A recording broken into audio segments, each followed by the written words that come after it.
Decomposing body found in Trelawny believed to be that of missing motorcyclist. Hi again and welcome. This is Links 007 TV News Report and we'll be right back with the full details to come. Welcome to Links 007 TV News Report, providing you with the best in local and international news updates.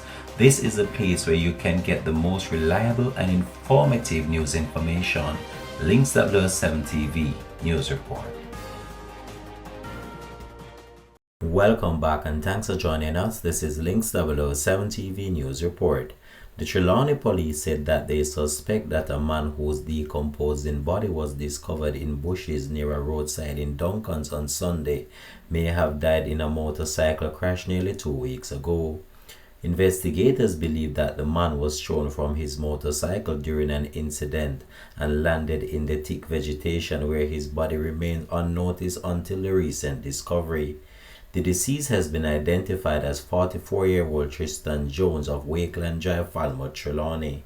Jones was reported missing since Thursday, April the 3rd after attending a wake in Dunkans, Trelawny. His motorcycle was found in close proximity to his body. This has been Links 007 TV News Report. Thanks for watching.